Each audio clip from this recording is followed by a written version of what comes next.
अस्सलाम वालेकुम। मैं हूं अब्दुल्ला सिद्दीकी। आप देख रहे हैं एस सोलर सिस्टम कराची। तो सर जी 3845 की टेस्टिंग आपको करा रहे हैं हम, और इसको तैयार करके बताएंगे कि ये कितने वोल्ट पे चलती है, लो वोल्ट हाई वोल्ट सब आपको दिखाएंगे। जिस तरीके से आप ये देख रहे हैं सामने कि इसके अंदर वेरिएबल सामने लगा हुआ नज़र आ रहा है, लेकिन वेरिएबल से भी छोटी ये पूरी हमने चिप बनाई है। और जो ये फ्रीक्वेंसी दे रही है 1 मेगा एसजेड की, तो इसकी फ्रीक्वेंसी तो हम कम ज़्यादा सब कर सकते हैं। तो अभी आपको तैयार करने का पूरा तरीका दिखाते हैं कि इसको कैसे तैयार करा और कितने वोल्ट पे ये शट डाउन होती है और कितने पे स्टार्ट लेती है। तो सर मैं थोड़ा सा फास्ट चलाऊंगा इसको ताकि ये जल्दी जल्दी समझ में आ जाए, और फिर आपको दिखाता हूँ कि आगे हमने किस तरीके से इस चिप को तैयार किया। तो सर जी ये यूसी 3845 आईसी है SMD। इसके ऊपर हमने क्या करा है, RTCT रेजिस्टेंस भी इसके ऊपर लगा दी हैं, और हमने जो है वो 3 नंबर पे जो 1 के रेजिस्टेंस लगती है वो भी इस पर लगा दी है। 8.2 के की रेजिस्टेंस भी इसके ऊपर लगा दी है। इसी तरीके से हमने ये सब चीज़ें इस पर लगा के और उसको एक बहुत बारीक वायर से हमने इसको जंपर कर दिया। चलें तो आए इसकी हम आपको कराते हैं टेस्टिंग कि ये फ्रीक्वेंसी कैसे बनाता है और कितने वोल्ट पे काम करता है और कितने वोल्ट पे शट डाउन करता है। ये देखें 1 मेगा की फ़ौरन आ गई, और आपको दिखाते हैं ये सर्किट है क्या और ये सर्किट कैसे बनाया है। वोल्ट देखें 12 वोल्ट आ रहे हैं। पहले मैं आपको ये दिखा दूँ कि आया ये सर्किट जो है कैसा बना हुआ है। मैं हूं अब्दुल्ला सिद्दीकी। आप देख रहे हैं एस सोलर सिस्टम।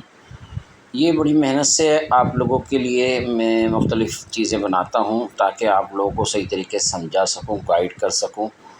तो आप लोगों को पसंद आए तो लाइक शेयर ज़रूर करिएगा, और ग्रुप के जितने भी लोग हैं ख़ास तौर से उनके लिए मेहनत करी जाती है कि आप लोग जो है सही तरीके से इसको समझ सकें, ताकि आगे हम हाइब्रिड इन्वर्टर के अंदर अच्छा काम करें और उसका कॉन्सेप्ट जो है वो क्लियर हो सके, बेहतरीन तरीके से हम समझ सकें। ओके, ये देखें जनाब, ये मेरी उंगली के एकदम सेंटर में आ रहा है, इतना बड़ा हमने सर्किट बनाया है ये।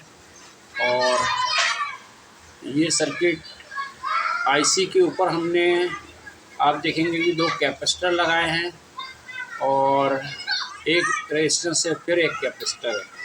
तो मैं अगर इसको आपको वाज़ेह तौर पर दिखाऊं, थोड़ा और जूम कर लूँ, ये देखिए जनाब, आपको बारीक बारीक कनेक्शन नज़र आ रहे होंगे। ये एक कनेक्शन हमने इस रेजिस्टेंस से वायर का कनेक्शन लिया है और ये 4 नंबर पिन पे दिया है। ये सीटी कैपेसिटर है, इसके ये एक कनेक्शन हमने यहाँ से और ये 4 नंबर पिन पे लगाया है।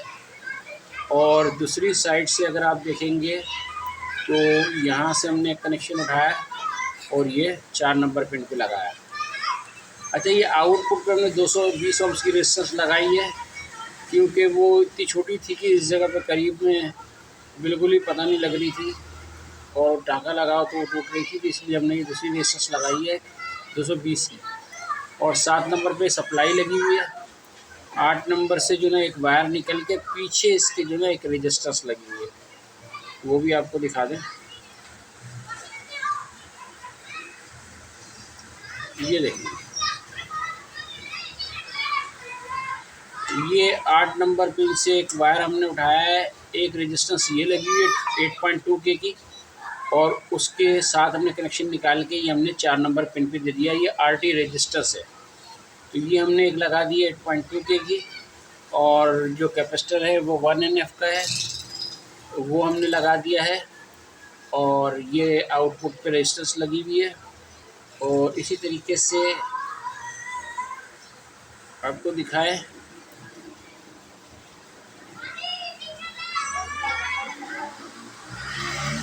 अगर ये देखेंगे आप तो ये एक रेजिस्टेंस हमने यहाँ पे लगाई है जो 2 नंबर पिन से निकल के और एक कैपेसिटर के साथ सीरीज़ होके और 1 पे गई है।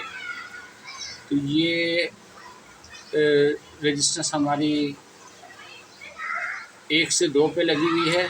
साथ में एक कैपेसिटर भी नीचे लगाया है हमने, ये 104 का कैपेसिटर लगा हुआ है जो 1 से 2 पे लगा हुआ है। और इसके साथ एक रेजिस्टेंस भी लगती है डायरेक्ट चलने के लिए, क्योंकि ये प्राइमरी सप्लाई जो 140-50 वोल्ट की होती है उसकी ये सप्लाई बनी हुई है। तो मैंने इसमें वेरिएबल लगाया था कम ज़्यादा करके कि देखें कि फ़र्क पड़ रहा है, लेकिन फ़र्क नहीं पड़ रहा। डायरेक्ट या तो ऑफ़ हो रही है ऑन हो रही है। तो आपने देखी है अभी, तो इसको हम नीचे कर लें। अभी चेक कराते हैं कि आया ये कितने वोल्ट से कितने वोल्ट पे काम कर रही है। तो इसमें हम पहले माइनस वोल्ट देंगे, फिर हम मीटर की माइनस लगाएंगे और इसको प्लस वोल्ट देंगे। प्लस वोल्ट कहाँ गायब होगा भाई, आ जाओ। और मैं लाइट बंद करूँ आप ताकि आपको नज़र आए। ये रेड प्लस वोल्ट हम यहाँ देते हैं। ये हमने प्लस वोल्ट दिए, आपने देखा जिस तरीके से फ्रीक्वेंसी यहाँ पर आ गई है।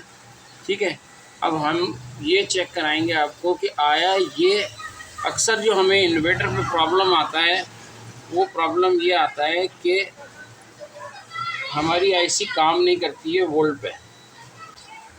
अभी हम दिखाएंगे कि ये आईसी जो हमारी फ्रीक्वेंसी बना रही है 1 मेगाहर्ट्ज़, और फ्रीक्वेंसी तो खैर हम इसकी कम करेंगे अभी, लेकिन ये कितने वोल्ट तक काम करती है और कितने वोल्ट पे ये शट डाउन होती है। तो ये वोल्ट मीटर आप देख रहे हैं, मैं वोल्ट कम कर रहा हूँ और आप फ्रीक्वेंसी पे भी नज़र रखेंगे कि कहाँ पे बंद होती है। तो ये देखें मैं वोल्ट कम करता जा रहा हूँ। बच्चे बड़े शोर कर रहे हैं, बाहर खेल रहे हैं। तो ये देखें अभी मैंने 10.9 वोल्ट कर दिए, फ्रीक्वेंसी वहीं खड़ी है। अब हमने और कम करे 10.5 वोल्ट, 10 वोल्ट। फ्रीक्वेंसी में कोई फ़र्क नहीं है। ड्यूटी साइकिल 48 से 51% है ड्यूटी साइकिल। आरएमएस वोल्टेज कम होंगे थोड़े, क्योंकि मैं कम कर रहा हूँ तो वो भी चेंज होंगे। और आप यहाँ देख रहे हैं कि हमारा मीटर शट डाउन हो गया। अब मैं दोबारा ऑन कर रहा इसको। अच्छा जी, ये आप देखें कि अभी 10 वोल्ट पे पहुँच गई। अभी हमने इसको कम कर रहे हैं, 9 वोल्ट पे लेके जाएंगे। ये देखें 9 वोल्ट पे चली गई। 9 वोल्ट तक शट डाउन नहीं करा आईसी ने। फिर और नीचे जा रहे हैं। अभी हम 8 वोल्ट पे चले गए। 8 वोल्ट पे भी शट डाउन नहीं करा। ठीक है, ये 3845 आईसी लगी हुई है इसके अंदर। तो 3845 का हिसाब किताब आपको बता रहे हैं। और फ्रीक्वेंसी 1.09 मेगाहर्ट्ज़ चल रही है अभी। ठीक है, ड्यूटी साइकिल वही दे रहा है अपना सेम। अब हम और वोल्टेज कम करते हैं इसके। 7.8 वोल्ट आ गए। अभी भी ये आउटपुट दे रहा है। अब 7.6 वोल्ट पे जो है इसने आउटपुट बंद कर दिए। अब हम बढ़ाते हैं कि ये कब जो है स्टार्ट लेती है आईसी, कितने वोल्ट पे, ताकि हमें ये बात पता लग सके कि हमारी कैपेसिटर पे कम से कम कितने वोल्ट आएंगे। तो ये आईसी स्टार्ट ले लेगी, किक लगा देगी चॉपर को। जब चॉपर को किक लगाएगी तो चॉपर में सप्लाई बनेगी और रिटर्न इसमें सप्लाई आ जाएगी, फिर 12 वोल्ट के करीब इस पर पहुँच जाएगी। अब हम इसके वोल्ट बढ़ाते हैं। अभी आप देखेंगे ये 7.6 वोल्ट है। अब हम बढ़ा रहे हैं इसको वोल्ट को। ये देखें 7.8 वोल्ट आ गए, लेकिन हमारी आईसी ने स्टार्ट नहीं लिया। अब हम और बढ़ा रहे हैं, क्योंकि ये आगे पॉइंटों में नहीं दिखा रहा, इसलिए बढ़ते हुए नहीं दिखा रहा पीछे। ये देखें 8 वोल्ट आ गए, आईसी ने स्टार्ट ले लिया। 8 वोल्ट पे आईसी ने स्टार्ट ले लिया है। ठीक है, तो इसका मतलब ये है कि ये 3845 आईसी वो 8 वोल्ट पे स्टार्ट ले लेती है। आम मीटर से हम लोग चेक करते हैं तो हम बोलते हैं 8.2 वोल्ट पे स्टार्ट ले रही है, लेकिन ये आईसी 8 वोल्ट पे स्टार्ट ले रही है और दोबारा से इसको डाउन करते हैं, वही फ्रीक्वेंसी आ गई। दोबारा से इसको डाउन करते हैं तो ये देखें 7.8, फिर 7.8 से नीचे करते हैं 7.6 और अभी और थोड़ा सा नीचे करते हैं, ये चली गई 6 के ऊपर ही जो है वो ये शट डाउन हो गई आईसी। अब इसके हम वोल्टेज अप करके देखेंगे कि ज़्यादा वोल्टेज होने में कोई फ्रीक्वेंसी में कोई फ़र्क तो नहीं आता। ये 8 वोल्ट 7.9 के करीब है तो इसने स्टार्ट ले लिया, यानी 8 वोल्ट या 7.9 वोल्ट पे ये स्टार्ट ले लेती है आईसी। ये 8.1 वोल्ट दे दिए। अब हम इसको लेके जा रहे हैं 18 वोल्ट पे हम ले गए। 18 वोल्ट पे हम ले गए तो ये देखें कि फ्रीक्वेंसी वही है, ड्यूटी साइकिल वही है, कोई चेंजिंग नहीं है। सिर्फ आरएमएस वोल्ट जो है ना हमारे वो इसने ज़्यादा शो करा है, 96 शो करा रहा है। और 12 वोल्ट पे अगर आप देखेंगे तो ये 13 वोल्ट और 12 वोल्ट पे आ जा हुआ है। ये 12 वोल्ट पे कि आ गई 12 वोल्ट पे। तो 12 वोल्ट पे जो इसकी रीडिंग आ रही है वो चल रही है तकरीबन वही 1 मेगाहर्ट्ज़ फ्रीक्वेंसी है, यानी फ्रीक्वेंसी में कोई फ़र्क नहीं पड़ रहा। वोल्टेज कम हो रहे हैं, ज़्यादा हो रहे हैं, फ्रीक्वेंसी सेम है। आरएमएस वोल्ट 60 आ गए इसके। और आप देख रहे होंगे जब मैं वोल्ट बढ़ाता हूँ तो इसकी ये वेव लेंथ जो है ना बढ़ जाती है, ऊंची हो जाती है, वोल्ट को शो कराती है। ये मीटर में अगर ये वेव लेंथ ऊपर हो रही है तो वोल्ट को शो करा रही है। ये देखें बढ़ती चली जाएगी, और कम करूँगा तो ये छोटी होती चली जाएगी। ये वोल्ट को शो कराती है कि वोल्ट कम है ज़्यादा है। इनके अंदर जो डब्बे सेटिंग होती है उसका हिसाब होता है कि एक डब्बे में 2 वोल्ट है, 3 वोल्ट है या 6 वोल्ट है। तो बहरहाल ये है कि ये चीज़ें। अब यहाँ आपको 2-3 चीज़ देखने को मिली कि आईसी जो है हमारी वो 8 वोल्ट पे स्टार्ट ले लेती है और 7.6 वोल्ट पे शट डाउन हो रही है। तकरीबन फ्रीक्वेंसीज़ की सेम रहती है, कोई आउट नहीं हो रही, ड्यूटी साइकिल अपनी जगह रहते हैं। और तीसरी चीज़ जो है इसमें मैं आपको दिखाना चाहूँगा वो है हमारा 1 नंबर पिन जो हमारी लगी हुई है माइनस के साथ। तो उसकी वायर मैं निकालूँगा यहाँ से। 1 के की रेजिस्टेंस माइनस पे लगी हुई है जो हमारे लगती है सोर्स के ऊपर। सोर्स से ये आती है 3 नंबर पिन पे। अगर ये निकल जाए या ये इस रेजिस्टेंस की वैल्यू डी वैल्यू हो जाए, ज़्यादा डी वैल्यू हो जाए, तो भी हमारी ये फ्रीक्वेंसी बंद हो जाएगी। तो ये भी मैं आपको निकाल के दिखाता हूँ। ये देखें बंद हो गई। और यहाँ पर जब हम सेंस रेजिस्टेंस लगाएंगे तो ये चालू हो रही है। इसका मतलब क्या है कि हमने पूरा सर्किट सप्लाई चेक कर ली। सप्लाई हमारी आ रही है 12 वोल्ट, और इसके बाद हमने रेजिस्टेंस भी चेक कर ली, ये वाली रेजिस्टेंस भी चेक कर लिया, आउटपुट भी चेक कर लिया, सब कुछ हमारा ओके। लेकिन चॉपर नहीं चल रहा। वजह क्या है? वजह ये है कि हमारी ये सेंस रेजिस्टेंस डी वैल्यू है या फिर इसकी कोई लाइन ब्रेक हुई हुई है जिसकी वजह से हमारी ये आईसी स्टार्ट नहीं लेती।